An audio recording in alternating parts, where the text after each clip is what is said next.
Good morning to your honors, and may it please the court. I've asked for 10 minutes, and I'd like to keep 3 of those for rebuttal if possible. Just keep your eye on the clock. Thank you. Thank you, Your Honor. So I'll dive right into what I think is the most important question here, which is why this case is not Huff-Hines. Because I think analyzing that distinction throws light on all of the issues that are at stake here.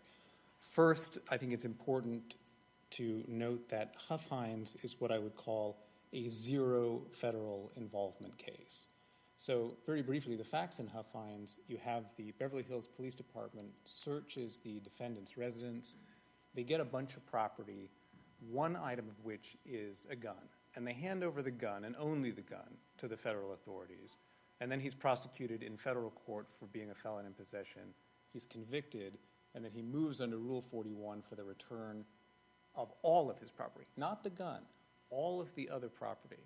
And Huff-Hines essentially says, well, you, the federal government, has no connection whatsoever to this property, and therefore it's inequitable to haul you into court and to apply Rule 41. Now, our case, very, very different from that. There is substantial federal involvement.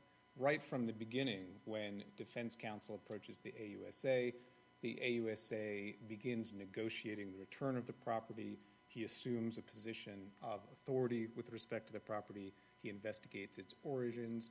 He has agents sent to interrogate the defendant's family members. What are you characterizing as investigating the return of the property? What are you including in that? Well, he's investigating the provenance of the watch, and he is asking questions to defense counsel about where the watch came from. Yes. What evidence do you have to support the proposition that it was given to the defendant by his grandfather? He sends the 2 federal agents to speak with the mother and the sister to ask them the same sorts of questions. But none of that results in the federal government taking possession of this watch, right? None of it results in the federal government taking actual possession of the watch. And our position... Let's be clear about that, right? Because I read the legal rule that applies here to be concerned about government control or possession. Yes. And I'm struggling as I read the facts here to find government control or federal government control or possession, right? This is in the physical possession of the state. The state is the one that seized it pursuant to a state warrant. Where is federal government control or possession? Well, there are 2 kinds of possession. I hope we can agree on that. There is actual possession and there is constructive possession. Sure. And the law doesn't really distinguish between the 2 of them. And constructive possession is access to and control over the disposition of the property. But don't we have a case that distinguishes when the federal authorities and the state authority, well, when the state authorities are working with the federal authorities versus when the state authorities are working for the federal authorities? Well, we have, I don't know which case specifically you're referring to, but we do have cases I think this is the Marshall case. We do have a case like Marshall, but Marshall stands exactly for the same proposition as Huff-Hines, which is that the federal government did not have possession or control.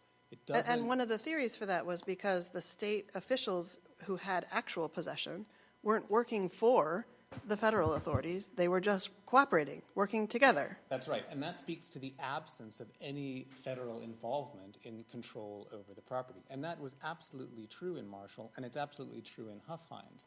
But here you have much more than that. You have the state law enforcement officers saying, we're deferring the decision on the disposition of this property to you, the federal government. We're giving you the authority to decide what we're going to do with this. Well, wait, where do they say that? Well, I think that's not how I read the record. There's a report of the state investigator who says, we understand that the federal prosecutor is going to seek a court order to sell this watch, basically, and apply the money. That's quite different than what you just paraphrased. But that's not all he says. He says, I don't want to get in the middle of this. The AUSA is dealing with it. And he says something to the effect of, it'll stay with us until he decides what to do with it. Well, isn't that consistent? I know what part of the record you're talking about, but it seems consistent with the AUSA seeking or planning to file a motion. I don't know if that was ever filed, by the way. Did the federal government ever file a motion? To liquidate the property? Right. Not that I'm aware of. I do think it's quite different.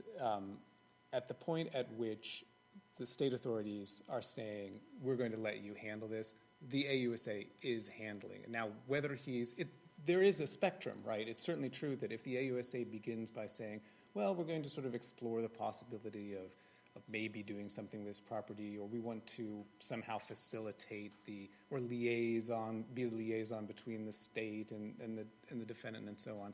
But the point at which the federal government has the ability to access and dispose of the property, and I don't think there can be any reasonable dispute that if the federal prosecutor under these circumstances had gone to the state law enforcement and said, actually, we're going to give the property back to the defendant, they would have done it because they had agreed that they would let the federal prosecutor do it. So he had the power. We don't have that in the record, counsel. We don't have that in the record.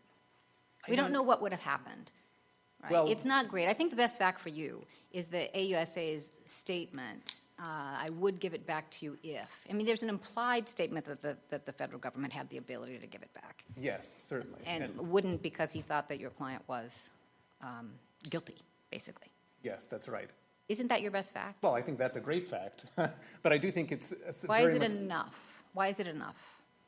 Well, because it's an assertion of authority over the property to the extent that it becomes equitable to allow for a Rule 41 motion. And that is another point I wanted to get to. Because the question of jurisdiction, it's equitable jurisdiction. And so the question we ask is it fair and reasonable to hold the federal government to account for this property?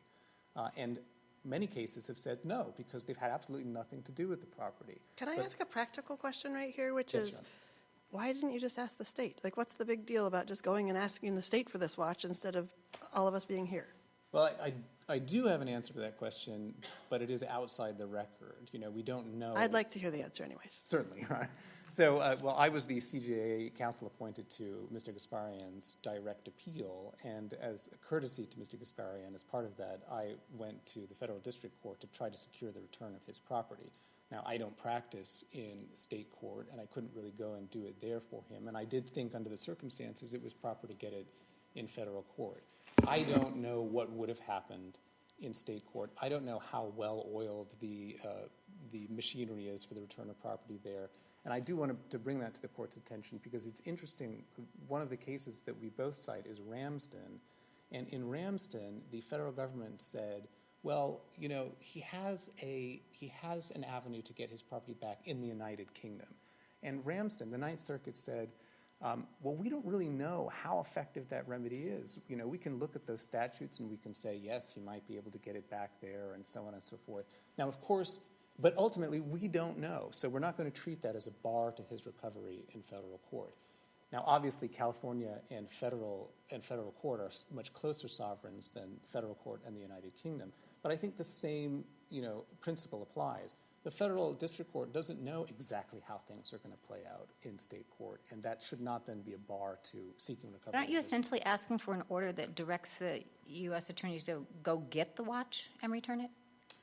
No, I'm asking for an order that the United States Attorney make all reasonable efforts to return the watch to my client. And if it should happen that they take that order to the state and the state says no, well, then we cross that bridge when we get to it. But under these circumstances, there's no way that's going to happen. You know, what troubles me, counsel, of course, you rely on constructive possession, but if you look at the tests adopted by the other circuits on that issue, I don't see how your client would be able to show the federal government constructively possesses the Rolex in this case. Why is that wrong?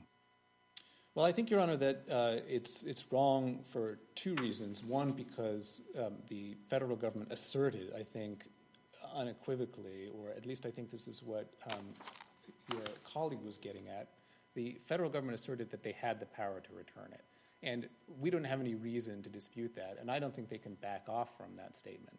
On top of that, as I said earlier, the state law enforcement officer indicated that they were going to let the AUSA make a decision about it and that the AUSA was planning to liquidate it to satisfy the defendant's restitution obligation. I think if you add all that together, it becomes impossible to believe that the federal government did not have access to and control over the property. But basically, again, back to my point, it seems to me that under current law, you really don't have anything that we can rely upon to get the result you're looking for, do we? Aren't you asking us to, in effect, adopt new law? No, absolutely not, Your Honor. I think the principle of constructive possession is exactly what confers equitable jurisdiction on the court to grant this motion. the principle of constructive possession is well established. It's been vetted in the courts. It's very clear what it is, and I think we have it here, or at minimum, we have the ability to analyze whether we have it. And you think we have case law that adopts that theory?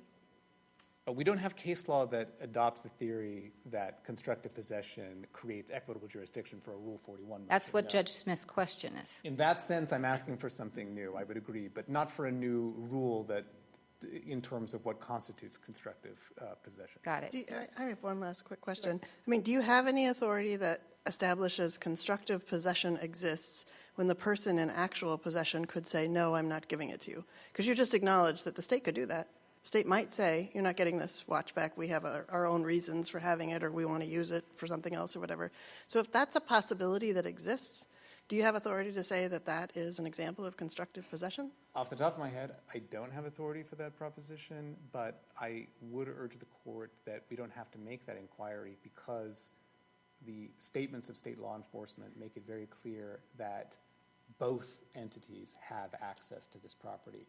So if that factual scenario were to come up, I would be happy to research it, or happy to research it in any case to find such case law. But I just don't think we have to answer that question in this case. You're over your time. So I'm going to ask you to take a seat, and we'll hear from opposing counsel. When you come back, we'll put a minute on the clock. You bet.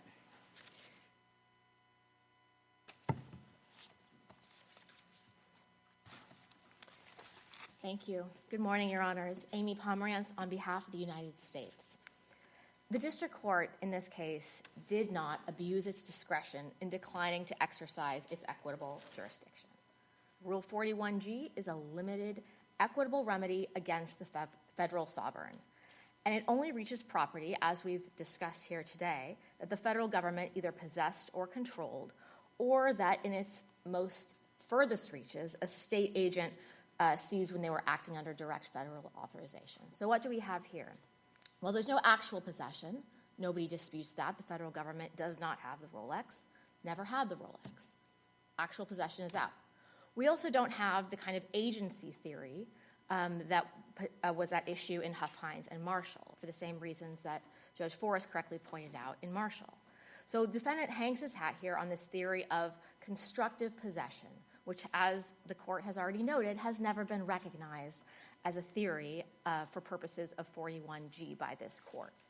Now, there's some language suggesting that maybe there could be some situations where the federal government effectively controls, but what defendant is asking for is broader than that. And the record in this case does not establish constructive possession under any standard. Why not? Why not? I've indicated, not very subtly, that the strongest argument, fact, I think, for them is a statement from the AUSA strongly implying that the AUSA did have the authority to effectuate the return and wasn't going to do so for the reasons that I paraphrased earlier. I disagree with that characterization, Your Honor. First, I would just remind the court that the question in this appeal, this is an abuse of discretion standard. So what we're looking at is where the district court clearly erred. And if you're talking about there's an October 2024 email where the AUSA says that the watch should be sold for restitution. Is that the email that Your Honor is referring to? So that is a statement of intention. And wanting to reach an asset for restitution is not the same thing as having legal control over it. You heard me voice that to response to opposing counsel, but he couples this with his efforts to talk to the state investigator, and the state investigator says we're staying out of it, right, implying that they're waiting for the U.S. Attorney's Office, which is why I asked the question, is the U.S. Attorney's Office doing anything? Have they filed a motion? But if you put those facts together, I don't know why that I can square that with your statement that there is no evidence of constructive control. Yes, Your Honor. Well, I have 2 points in response. Those are what you're talking about. There are the mid-April emails between defense counsel and the state highway patrol investigator that are following a conversation. The order that's on appeal, the first point is there's a timing problem with those because the order that's on appeal is the March 13th, 2025 order denying defendants Rule 41G motion. And so just as a practical matter, A conversation that was had a month later cannot be the basis for finding that the district court abused its discretion by failing to consider statements that hadn't even been made at the time. But I'm in any responding to a event, different point, which is your point that there's no evidence in the record to indicate that the federal government had constructive control. right. Those statements don't move the needle on constructive possession, and here is why. What the Highway Patrol officer said is he communicated with the AUSA, we are working on an order, we're dealing with it, and working on an order to get a restitution proceedings going. That means that supports the government's view, that the government does not have the property. And then he says, therefore, the watch will remain in evidence pending the order being completed. And so what I take from this, Your Honor, is that this shows that as of April 2025, again, after the district court made its order that's on appeal, the Highway Patrol officer was aware that there was a fight over the Rolex being played out in a federal forum. He knows the defendant wants his Rolex back, and now the feds are interested because, yes, we want the watch. Yes, we want to sell the watch. Yes, we have a federal interest in compensating the victims of defendants' So egregious why hasn't the fraud. federal government filed a motion? I'm just trying to figure out. We have not begun the writ proceedings, Your Honor, out of respect for this legal process. You know, defendant appealed the 41G denial order, and so the government made a calculation that while this appeal was pending, we would not go forward to try to seek the watch. That's why. What is his remedy in state court, please? There's I believe the California State Court has a procedure, it's 1536, I want to say, where the defendant can seek the same remedy and try to get the return from state court, or try to get the watch back with the state court's orders. But again, the question before this panel is not what should happen with the watch, who should get the watch. The question is, does the district court abuse its discretion in declining to exercise equitable jurisdiction? I would submit on this record, it did not. Judge Smith, anything? Counsel, in your brief, you indicate that actual possession by federal officials of property seized by state officials would support federal jurisdiction under 41G. Why should constructive possession be any different? Constructive possession is different, Your Honor, for the reason that what Rule 41G is a motion to return property. It presupposes that the government has, if not possession, then legal control over it. And so the government cannot be forced to return something it doesn't have. And so if constructive possession is read to mean legal control, then I think we could agree that there may be a valid construction possession theory in the same way that the Seventh Circuit and the 10th Circuit have sort of tenuously endorsed that idea there. But even in that context, as Your Honor pointed out, for Rule 41G purposes, no one has imported the sort of criminal liability standard of constructive possession that's used in Terry. They're talking actually, the cabinet actually more narrowly to situations where we're talking about state constructive possession over evidence that is held by the state but is going to be used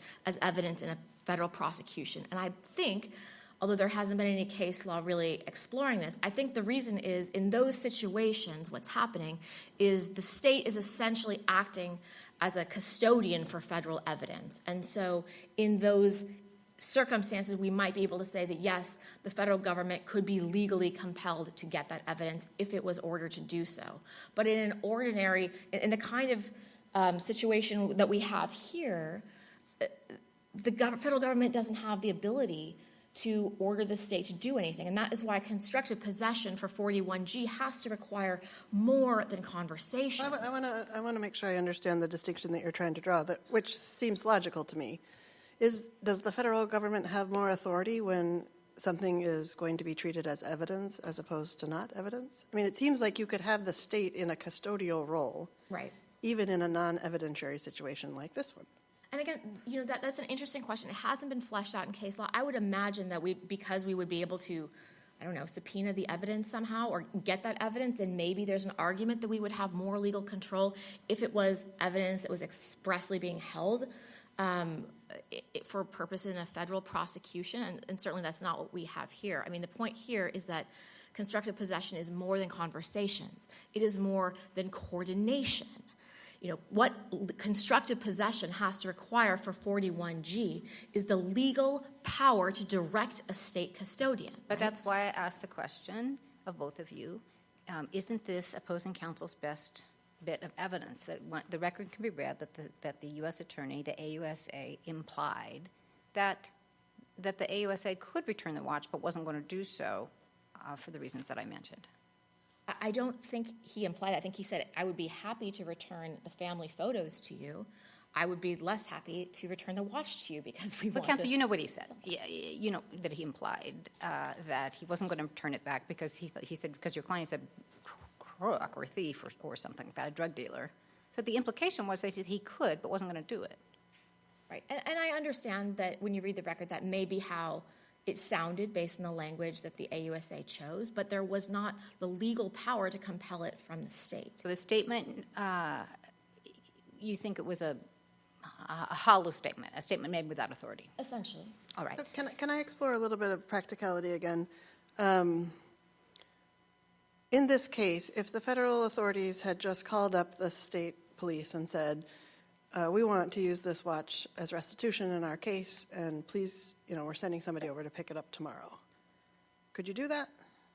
Maybe. We'd like to think that there's good federal-state agency relationships, but the point is that Rule 41G cannot depend on the particular relationship between the agents that are involved. So I'm just, again, I'm helpful focused on isn't- practicality for a second. You could do that. You could just make an informal request and say, we're sending somebody over. And if you did, I think your answer was you could do that, and maybe the state would comply with it. Right. The state. So from your perspective, the state has the ability to comply with an informal request like that? Your Honor, I'm not familiar with what the state's Okay, fair rules enough. would be. If the state said, so then your other option that you've talked about is you file a motion. So a more formal proceeding, and then you serve some sort of order from the federal court on the state authorities that says, we need the watch for restitution proceedings. Could the state say no? I don't know the state's obligations at that point. I would sort of imagine if there is a writ of attachment, a writ of garnishment that meets the standard, that they would comply with that as an order if there's It a also legal court suggests, order. now that I think about that, if getting the watch back requires getting an order from the federal court, I'm not sure how that shows that the U.S. Attorney's Office has constructive possession over this thing. We don't. Because it takes a court order to get it. So, all right. That's exactly right, Your Honor. So unless there's anything further, thank you. For Nothing your time. further. Thank you for your patience with our questions. Right on up, please, for your rebuttal. Can I have a couple moments, though? What? Can I have a moment to rebut? Yes. Oh, okay, Yes, yes, I thanks. invited you to the podium to do exactly that. Yes, indeed. So to address what Your Honor was saying earlier about needing a court order to get the property back from the state, I don't think that's true at all. Certainly, you might need a court order to liquidate the property for restitution purposes. You definitely need some kind of order to do that. They don't have the power to do that at will. But So there do is- you know if they just made an informal phone call and said, we're coming over to pick up the watch? Do you know if the state police could just be like, here you go? I don't know what the state police would do, but I know that this occurs all the time. That it is What occurs all the time? the transfer of evidence or property from the state But it's to the the federal mechanism that transfer happens by that is what I'm asking about. government. I don't know exactly what that mechanism is, but I have. Because if it's a formal mechanism, it really undercuts the idea of constructive possession. I disagree. Whether it's a formal mechanism or not, I don't know. But I think the reality is here that you have the state having said, you can come and get it, you can dispose of it, you can give it back if you want to. I think that's the implication from the words of the state police officers. I don't think there's any real practical question about whether the AUSA could get this property back to the defendant. I just don't think that's a real practical issue in this case. I want to address one other matter, which is the subject of equitable jurisdiction. Or jurisdiction and the abuse of discretion. My colleague said that the district court, we're asking the question of whether the district court abused its discretion, and the answer is very clearly yes, in part because the district court did not understand what the equities analysis was. The district court engaged in a long discussion about whether or not it was appropriate to exercise equitable jurisdiction to return the property to somebody who had, A, committed a substantial fraud, and B, had declined to represent the Rolex as one of his assets when it came to filling out his probation report. The court did not properly analyze the question of whether there is sufficient basis on which to bring the federal government into court for the purposes of a Rule 41 motion. So it didn't understand the equitable analysis, and therefore it abused its discretion. When did you first raise this argument? In the district court, Your Honor, When in the district court? at the hearing on the motion. I thought you didn't raise it until the reply. Is that right? On the question of whether or not the court had abused its discretion? On the equitable, the basis for the equitable jurisdiction. Well, Your Honor, maybe Because there was a correct. legal. I think it was a response to the government stating that the availability of another remedy was a bar. And then you came back and said. Yes. Had this conversation about the standard that you're just explaining now. You may be right about that, Your Honor. Yes. I think that's the way the That record may reads. very well be the Yeah. case. Anything further, Judge Smith? No, thank you. Judge Forrest, thank you both for your arguments. We'll take that case under advisement, and now we will hear the next case on the calendar, United States versus Quintero, 23-1350. Just for planning purposes, we'll hear this argument, and then we're going to take a short recess before we hear the last three.